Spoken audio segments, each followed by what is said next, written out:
बड़ी खबर इस वक्त आ रही है। दिल्ली में एमसीडी उपचुनाव की मतगणना जारी है। 5 सीटों पर नतीजे आ गए हैं। 2 पर बीजेपी की जीत और चांदनी चौक सीट से बीजेपी जीत गई है। दक्षिणपुरी की अगर बात करें तो इस सीट से आम आदमी पार्टी को जीत मिली है।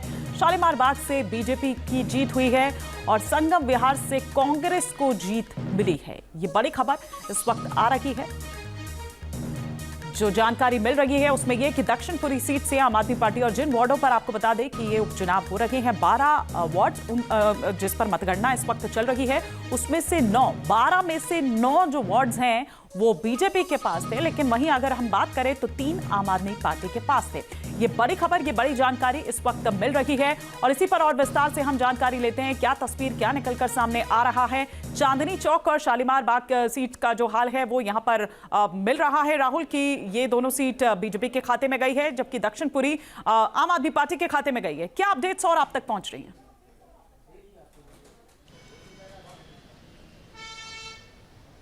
बिल्कुल, आम आदमी पार्टी की मुंडका से लेकर दक्षिणपुरी सीट पर कब्जा हो चुका है। चांदनी महल में एक निर्दलीय उम्मीदवार है, वो लगभग 4,500 वोटों से आगे चल रही है। अगर इमरान की बात करें, बीजेपी के पास जो चांदनी चौक की सीट है वो है में, और शालीमार की सीट इसलिए अहम हो जाती है क्योंकि दिल्ली की मुख्यमंत्री रेखा गुप्ता के विधायक बनने के बाद ये पार्षद की सीट रिक्त हुई थी, यानी उनकी अपनी सीट माने बताई जाती है, तो वो उस पर बीजेपी लगभग जीत के कगार पे पहुंच चुकी है। 5,000 के आसपास की लीड बनी हुई है। तो निश्चित तौर से मान के चलिए कि बीजेपी को 6 से 7 सीटों में या तो जीत मिली है या फिर उनके कैंडिडेट्स लीड कर रहे हैं। कुल 12 सीटों में से एक में निर्दलीय है, एक में कांग्रेस है और लगभग 3 से 4 के बीच में झूल रहा है जो फिगर है आम आदमी पार्टी का। जी, और राहुल आप ये देखिए कि इन 12 में से 9 पर बीजेपी का कब्जा था, 3 पर आम आदमी पार्टी थी। और अभी जिस तरह से जब चुनाव हुए और बीजेपी की सत्ता में आई उसके बाद रेखा गुप्ता सरकार के लिए ये एक लिटमस टेस्ट भी था।